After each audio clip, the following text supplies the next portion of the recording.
What's up, guys? Welcome back to the channel. Let's get right into it. Let's go over QQQ, SPY, SMH, the Mag 7, and some stocks that I think you should be watching into next week.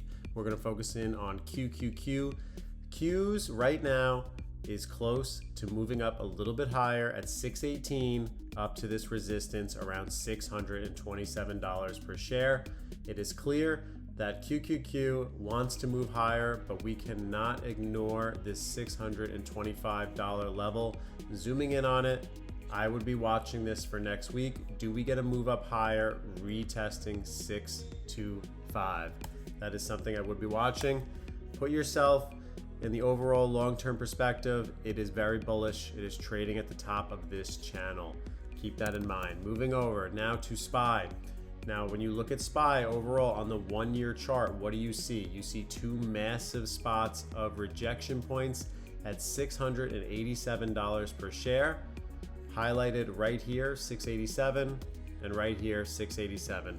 So what we're gonna do is zoom in down on the 3-month and zoom in here. If you were to move back to 687, that move is not out of reach. It's only a 1% move higher. Will the S&P 500 reach 7,000? It is definitely possible, but it's got to get above this level right here. Now, moving over to the VanEck Semiconductor ETF SMH, where we're trading. This would be something to watch.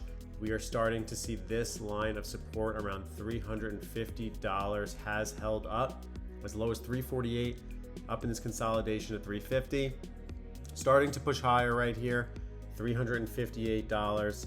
I think the first level to watch on SMH will be to watch this 358 next week. Let's see, are we going to trade in this zone, or are we going to break out and test up above? The only way that you can really watch this is you got to watch the big dogs. The first one being Nvidia. Nvidia is trading in this range right here from 170 all the way up to 195.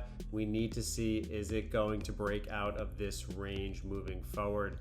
It is definitely pulled back from its high of $212, but don't count them out. They're starting to move back up. Now, the stock that I keep touting about, AVGO, made a nice recovery in the after hours today, up to $342. If you look at them in the last 5 days, they have pulled all the way back down to $321 per share. Now, you have to be smart about this. Look at the bigger picture here. On the 1-year chart, it has definitely pulled back. It broke through this trend that we had going on, pulled back to 321, scared some people out, but now you're starting to see this massive green candle coming in. Is it going to break a key resistance point? And if you look on the chart on the 1 month, you can see $350 per share is where I would be interested in taking a short position. Currently looking at it here, you could see right here would be where you'd want to see if you're going to get rejection moving down. This definitely has that potential here. Look at the level, strong rejection at $348 per share all the way down to 321. I would not be surprised, even though I am holding shares, I would not be surprised if it does pull back. That is all good. Next, looking at Microsoft. Microsoft here at $485 per share is retesting this level at $493. I want you to pay attention to that, the $493 level. Overall, Microsoft, I dollar cost average anytime there are dips on these guys, anytime they're near these yellow lines, I am buying. Everybody in the WAP knows I'm buying, and we're continuing to build this position in the YouTube portfolio.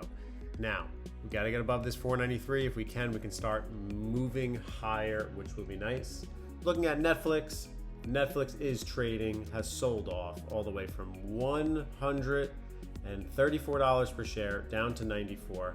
I do like this buying opportunity. I haven't bought yet. I've been patient, waiting to see if we pull back to $85 per share, something I am watching for. On the 1 month though, we are trading in this channel, so we just have to see, is it going to break? That is something to be watching. I think this would be Amazon stock. Moving to Amazon is about to make higher highs if it can break out of this $230 range. It had a big rejection at $242. Let's really call it $235. Now we got to see, can we make higher highs here? It is starting to find its footing at $220 per share. So that's been very nice. We have Apple and Google left. Looking at Apple on the long-term chart, trading at the top of the channel. I would not be interested in buying this. If you're looking for pullbacks, look for 250. Hopefully you get a further pullback on that. If you look at Google stock, it's a very interesting stock. It has gone up to the moon at 332, pulled back to about 296, and is now finding its footing at 307. I am holding shares at 160. We will continue to watch. Breaking down some other, let's jump into crypto real quick for you guys. Bitcoin is interesting. Bitcoin, you really should be watching. Are we going to break? We have to break above this 94,000. If we don't break above that, let's look for lower lows down to 74,000. Moving to Ethereum, to me, this is a buy all day. I would love to see Ethereum go lower. I'm holding long term. I would love to add more shares down at 2,500. Then looking at XRP, the line in the sand is this $1.90. Pulling back here, $1.90. If we can break down lower, that would be excellent.